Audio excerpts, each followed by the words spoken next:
క్రీస్తునందు ప్రియులకు మన ప్రభువుకు యేసుక్రీస్తు వారి నామంలో శుభములు. ఒక కీర్తన పాడి ప్రభు నామాన్ని స్తుతిద్దాం. స్తుతియాగము నా యేసుకే అర్పించెదను ఎల్లప్పుడూ. స్తుతియాగము నా యేసుకే అర్పించెదను ఎల్లప్పుడూ. నా శ్రమ దినమున నాకు జవాబిచ్చి ప్రతి నిమిషమున మార్గములో, నా శ్రమ దినమున నాకు జవాబిచ్చి ప్రతి నిమిషమున మార్గములో నన్ను నడిపిన కృపను తలంచి, నన్ను నడిపిన కృపను తలంచి స్తుతులర్పించెదను నీకే, స్తుతులర్పించెదను. స్తుతియాగము నా యేసుకే అర్పించెదను ఎల్లప్పుడూ. ఓదార్పులేనటి చీకటి వేళలో ఆదరణకర్తవు నాకు నీవు. ఓదార్పులేనటి చీకటి వేళలో ఆదరణకర్తవు నాకు నీవు. మానానుభవం మార్చిలలో, మానానుభవం మార్చిలలో సంతోషమిచ్చితివి గొప్ప సంతోషమిచ్చితివి. స్తుతియాగము నా యేసుకే అర్పించెదను ఎల్లప్పుడూ. రక్షక నీవే నా శైలము బలమును, యుద్ధ దినములో నాకేడేము. రక్షక నీవే నా శైలము బలమును, యుద్ధ దినములో నాకేడేము. సాతాను అస్త్రములార్పివేసి, సాతాను అస్త్రములార్పివేసి జయమునొసగితివి గొప్ప జయమునొసగితివి. స్తుతియాగము నా యేసుకే అర్పించెదను ఎల్లప్పుడూ. దేవుని సెలవు లేనిదేమియు జరగదుగాయని గ్రహించితిని. దేవుని సెలవు లేనిదేమియు జరగదుగాయని గ్రహించితిని. నా జీవితములో ప్రతిదినమును, నా జీవితములో ప్రతిదినమును మేలు కొరకే కదా కల్గెను, మేలు కొరకే కదా. స్తుతియాగము నా యేసుకే అర్పించెదను ఎల్లప్పుడూ. ఆర్భటించు సీయోను, హర్షించు షాలేమా, నీ దేవుడు నీతోనే ఉండెనుగా. ఆర్భటించు సీయోను, హర్షించు షాలేమా, నీ దేవుడు నీతోనే ఉండెనుగా. ఆయనే మనకు ఆదియు అంతము, ఆయనే మనకు ఆదియు అంతము. పాడెదం హల్లెలూయా ఆమేన్, పాడెదం హల్లెలూయా.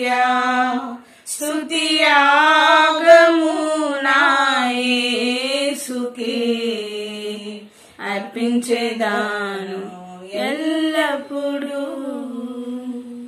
నొసగితివి గొప్ప జయములో సగితివి, స్తుతియాగము నా యేసుకే అర్పించేదాను ఎల్లప్పుడూ.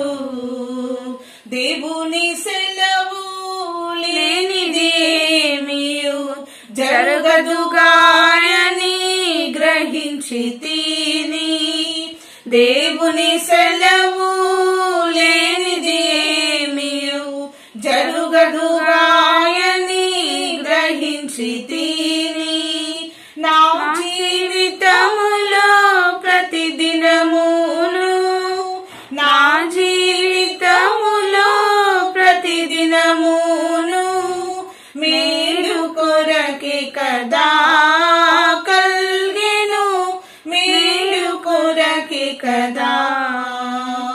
స్తుతియాగము నా యేసుకే అర్పించేదాను ఎల్లప్పుడూ.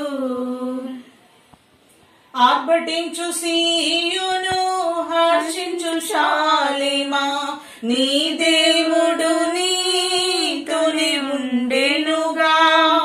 ఆర్భటించు సీయును హర్షించు శాలిమా, నీ దేవుడు నీతోనే ఉండెనుగా. ఆయనే మనకు ఆదియు అంతము, ఆయనే మనకు ఆదియు అంతము.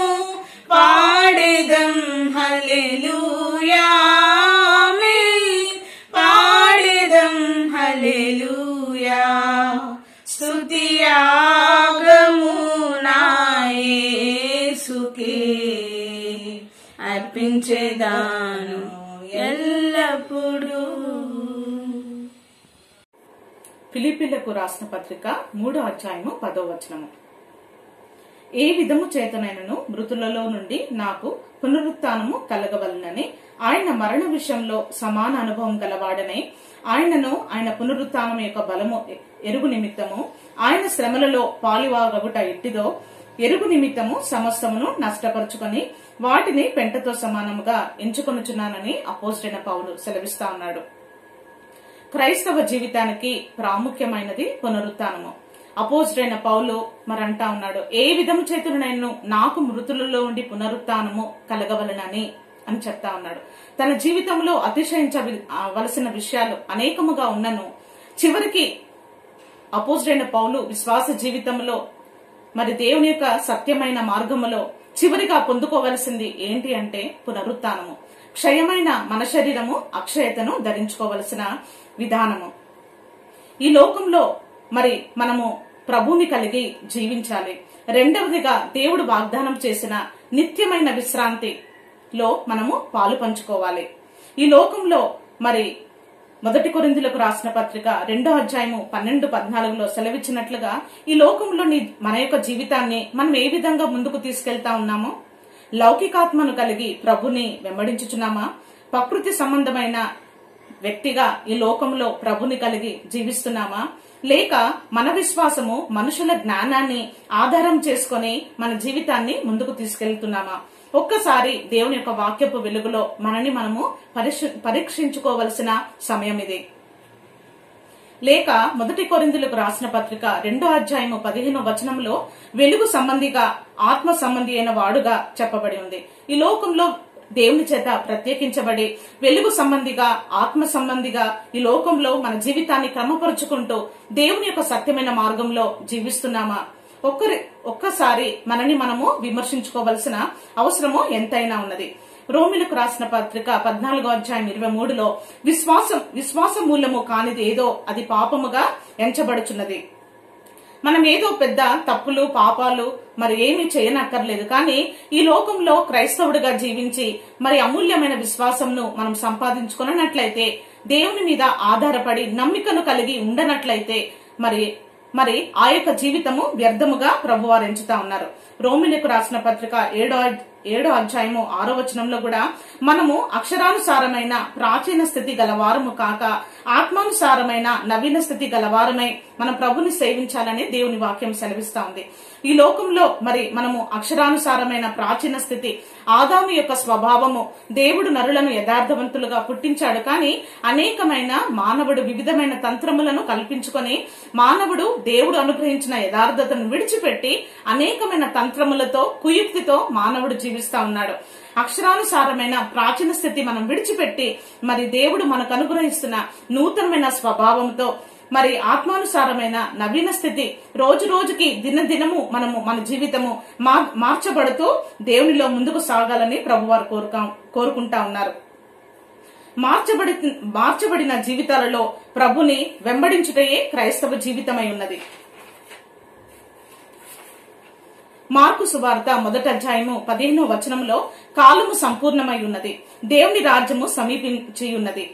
యేసుక్రీస్తు వారు మరి మొట్టమొదట మరి దేవుని యొక్క శిలువ సువార్తను ప్రకటించే సమయంలో మొదటిగా మారుమనసు పొంది సువార్త నమ్ముడు అని చెప్పుచు దేవుని యొక్క రాజ్యమును ప్రకటించుచు గలియకు వచ్చెను. మరి మనము అక్షరానుసారమైన ప్రాచీన స్థితి ఆదాము యొక్క స్వభావము, దేవుడు నరులను యథార్థవంతులుగా పుట్టించాడు. కానీ అనేకమైన మానవుడు వివిధమైన తంత్రములను కల్పించుకొని మానవుడు దేవుడు అనుగ్రహించిన యథార్థతను విడిచిపెట్టి అనేకమైన తంత్రములతో కుయుక్తితో మానవుడు జీవిస్తా ఉన్నాడు.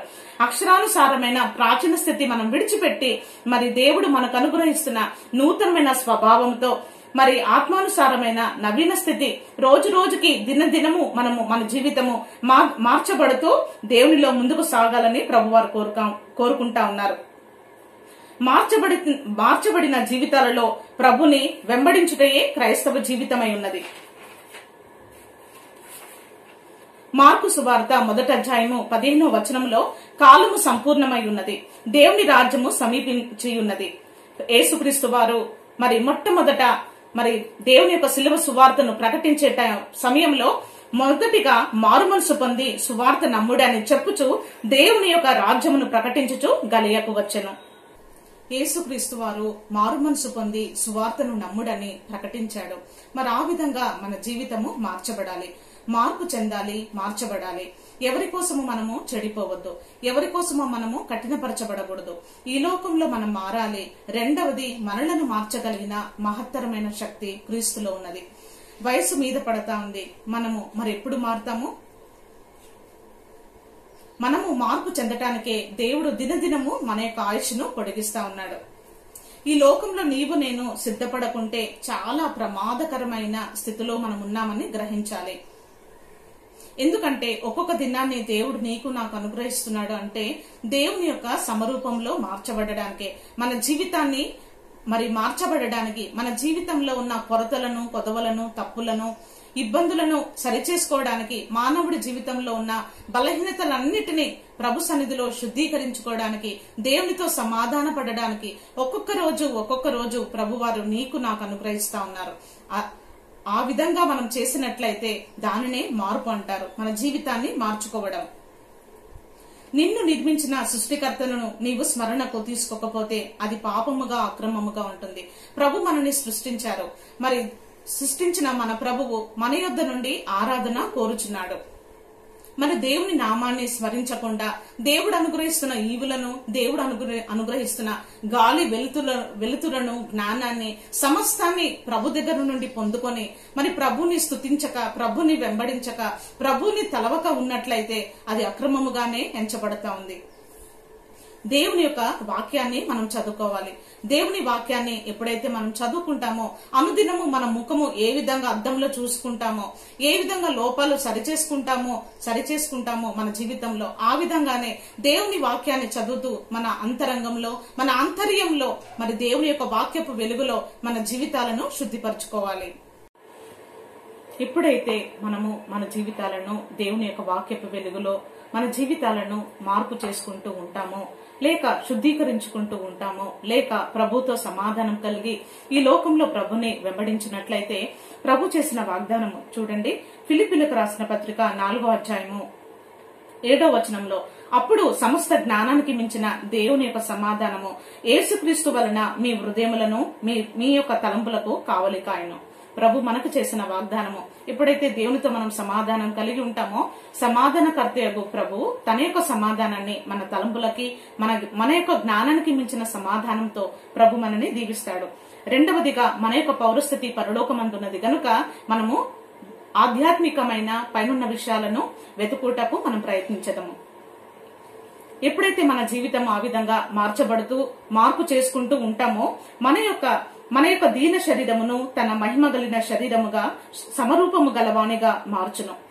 మానవుడు మరి తనను తానుగా పరిశుద్ధపరచుకోలేడు. కానీ దేవునికి, దేవుని యొక్క వాక్యానికి, దేవుని యొక్క ఆత్మకు మానవుడు చోటిచ్చినట్లయితే ఖచ్చితంగా పరిశుద్ధాత్మ దేవుడు నీ గురించైన బాధ్యత కలిగి తన యొక్క ఆంతర్యమైన క్రియ మన జీవితంలో ఒక గొప్ప మార్పును ప్రభువారు తీసుకొస్తారు. రోమిలకు రాసిన పత్రిక 1వ అధ్యాయము ఒకసారి చూసినట్లయితే దేవుడు తన కుమారుణ్ణి మన ప్రభు అయిన యేసుక్రీస్తు విషయమైన ఆ సువార్తను పరిశుద్ధ లేఖనమందు తన ప్రవక్తల ద్వారా ముందు వాగ్దానం చేసెను. యేసుక్రీస్తు వారు మరి పాత నిబంధన కాలంలోని ప్రవచనాలన్నీ యొక్క నెరవేర్పు యేసుక్రీస్తు వారు మాత్రమే.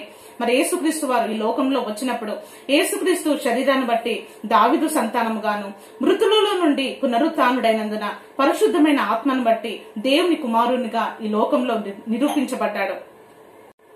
రోమిలకు రాసిన పత్రిక 1వ అధ్యాయంలో మనం చూసినట్లయితే దేవుడు తన కుమారుడు తన ప్రభు అయిన యేసుక్రీస్తు విషయమైన సువార్తను పరిశుద్ధ లేఖనములందు తన ప్రవక్తల ద్వారా ముందు వాగ్దానం చేసెను.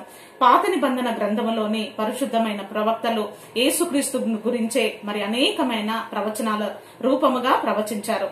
మరి ప్రవచన యొక్క సారాంశమే యేసుక్రీస్తు యొక్క జననము, ఆయన యొక్క మరణ పునరుత్థానము.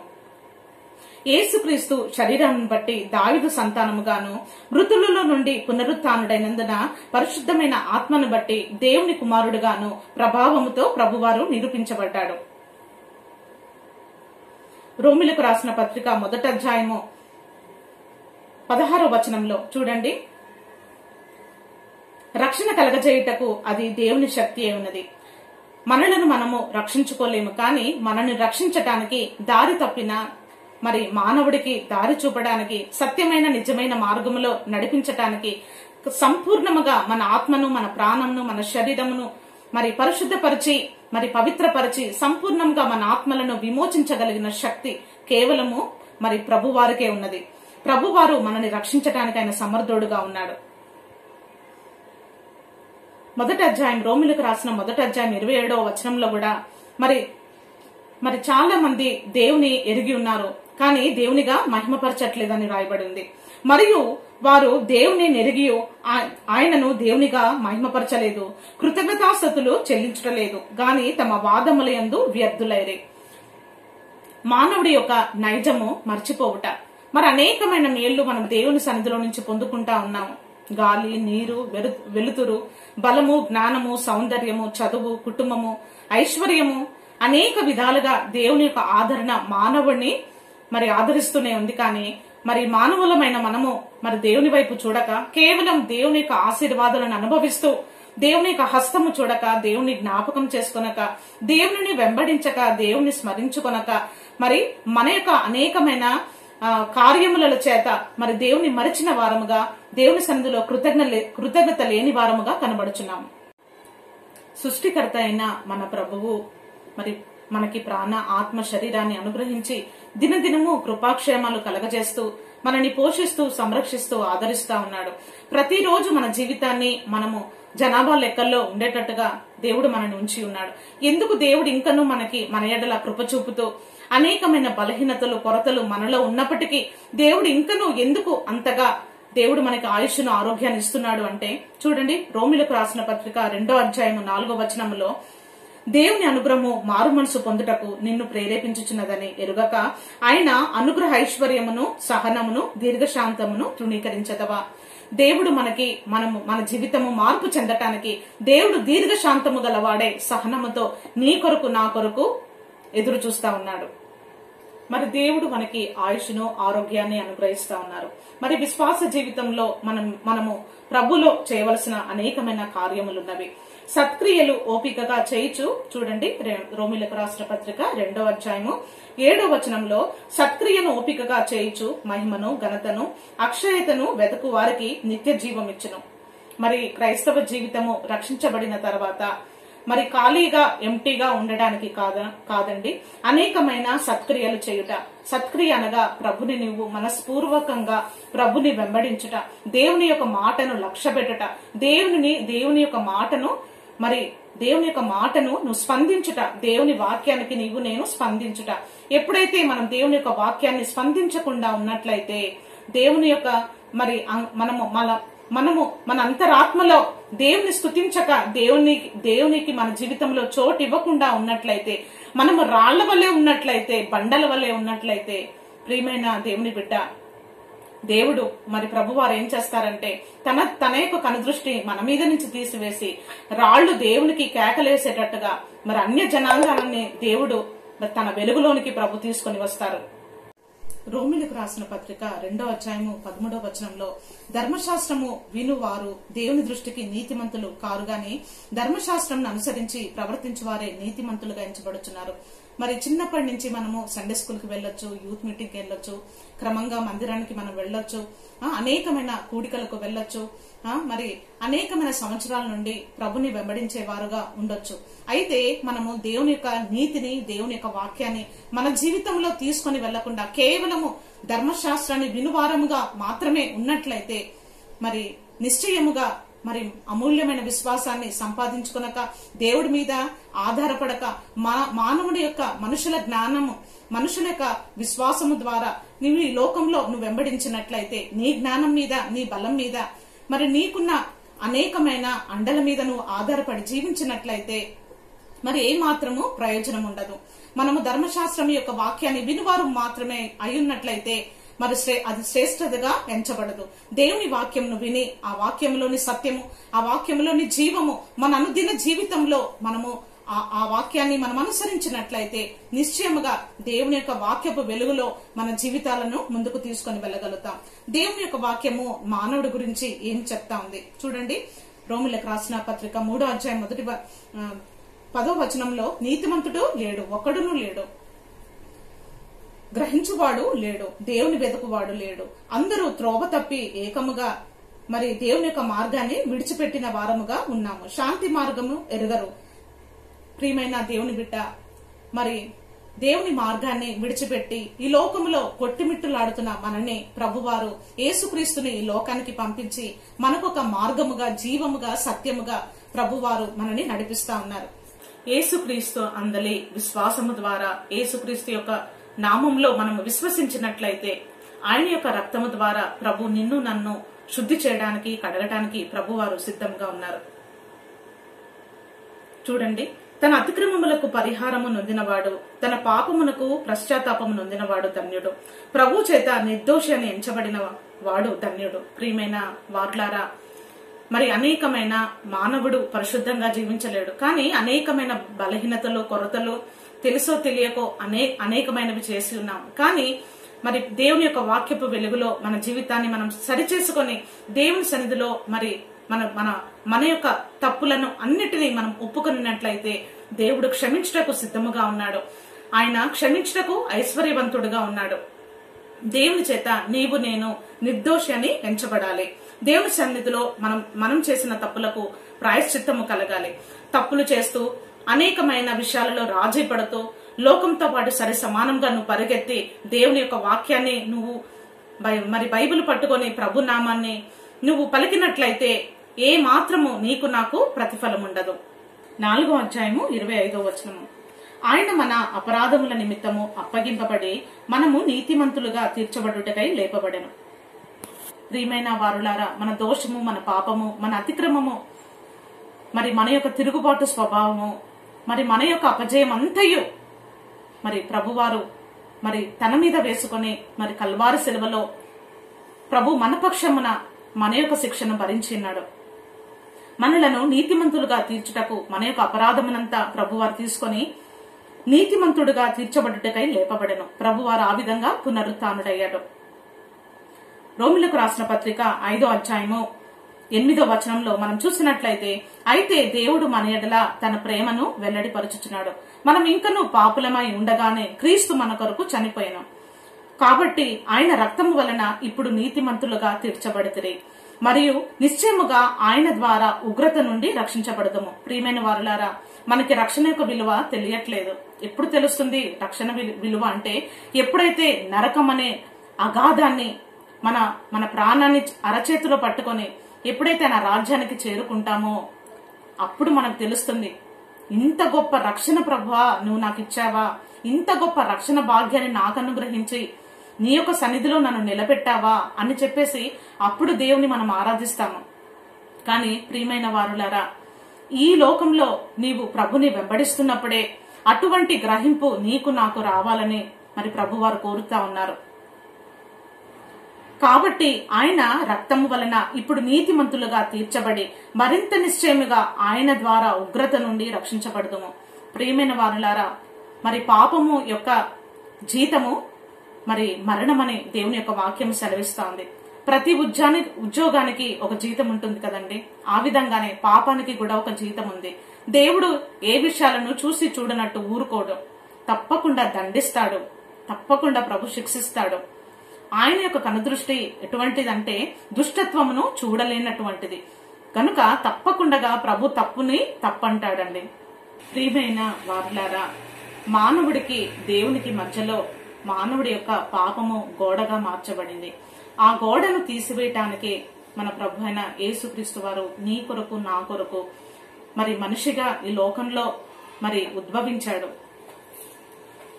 మొదటిగా మనము చూడండి 5వ అధ్యాయము 10వ వచనము, ఏలియనగా శత్రువులమై ఉండగా ఆయన కుమారుని మరణము ద్వారా మనము దేవునితో సమాధానపరచబడిన ఎడల సమాధానపరచబడిన వారమై ఆయన జీవించుట చేత మరి నిశ్చయముగా రక్షించబడదుము. యోబు కాలంలో మధ్యవర్తి లేడు గనుకనే యోబు ఎంతగానో విలపించాడు. దేవునికి నా మొర చెప్పుకోవడానికి, దేవునికి నా యొక్క బాధ, నా యొక్క వేదన తెలపటానికి, నా పక్షమున నా యొక్క బాధను తెలపటానికి ఒక మధ్యవర్తి లేడని కుమిలిపోయాడు, రోధించాడు, వేదన పడ్డాడు. ఆ కాలంలో మధ్యవర్తి లేడు. కానీ ప్రియమైన దేవుని బిడ్డ, నీవు నేను ఎంతో ధన్యులము. మన పక్షమున మధ్యవర్తిగా మన ప్రభు అయిన యేసుక్రీస్తు వారి లోకంలోనికి వచ్చారు. అంతేకాదు, మన ప్రభు అయిన యేసుక్రీస్తు ద్వారా మనము దేవుని యందు అతిశయపడుచున్నాము. ఆయన ద్వారానే మనం ఇప్పుడు సమాధాన స్థితి పొంది ఉన్నాము. యేసుక్రీస్తు ద్వారానే మనము తండ్రితో సమాధాన పడగలిగిన స్థితిని కలిగిన వారమై ఉన్నాము. రోమిలకు రాసిన పత్రిక 6వ అధ్యాయము 17వ వచనంలో, ఏ ఉపదేశ క్రమమునకు మీరు అప్పగించబడుతురో దానిని హృదయపూర్వకముగా లోబడిన వారే పాపము నుండి విమోచింపబడి నీతికి దాసులైతిరి. ఇందుకు దేవునికి స్తోత్రం. ప్రియమైన దేవుని బిడ్డ, మరి దేవుని యొక్క వాక్యాన్ని చదువుతూ, దేవుని వాక్యాన్ని వింటూ, దేవుని యొక్క సత్య సారాంశము గ్రహిస్తూ, దేవుని యొక్క ఉపదేశ క్రమమునకు మన జీవితము మనం అప్పగించుకున్నట్లయితే, మన జీవితమును క్రమపరుచుకున్నట్లయితే నిశ్చయముగా మరి దేవుడు మన యందు నీ యందు ఆనందించువాడై ఉన్నాడు. ప్రియమైన దేవుని బిడ్డ, దేవుని వాక్యమే మన జీవితానికి కొలమానము. మనని ఎవ్వరూ దేవుని యొక్క రాజ్యానికి సిద్ధపరచరు, కేవలం దేవుని వాక్యాన్ని బోధిస్తారు దేవుని సేవకులు. ప్రియమైన దేవుని బిడ్డ, దేవుని వాక్యము బోధించిన బోధ, దేవుని యొక్క వాక్యము, ఆ వాక్యము నీలో నాలో నిలిచి ఉండాలి. రెండవది, 2 నియమాలు మన జీవితాన్ని పరిపాలిస్తా ఉన్నాయి.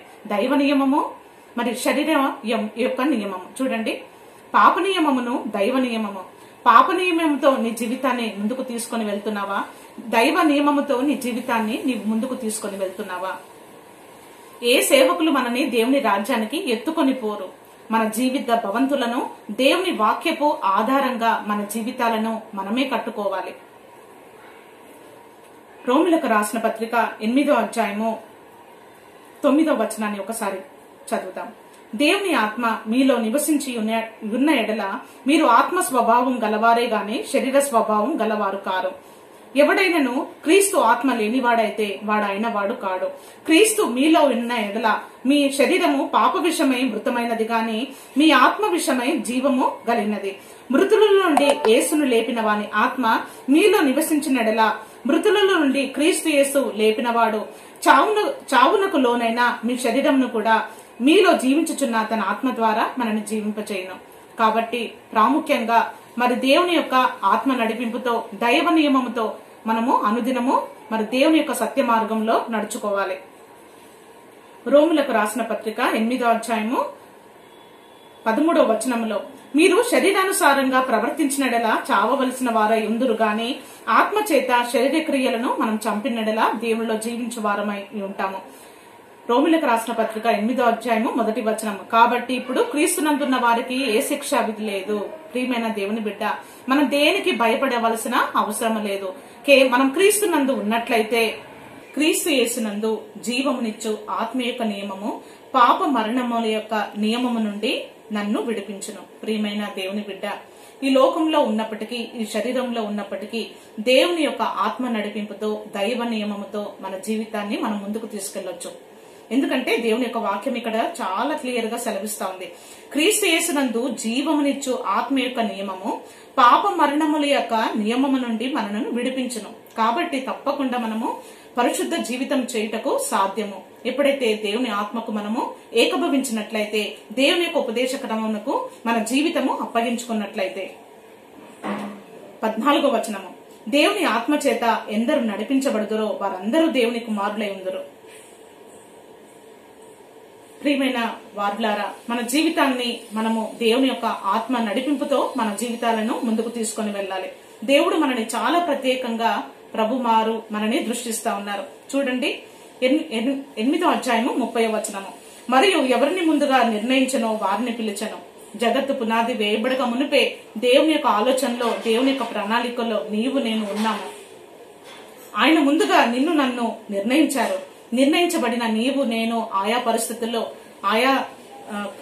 పరిస్థితులలో మరి ఆయా సమయాలలో ప్రభువారు దేవుని యొక్క పరలోకపు పిలుపుతో నిన్ను నన్ను ప్రభు పిలిచారు.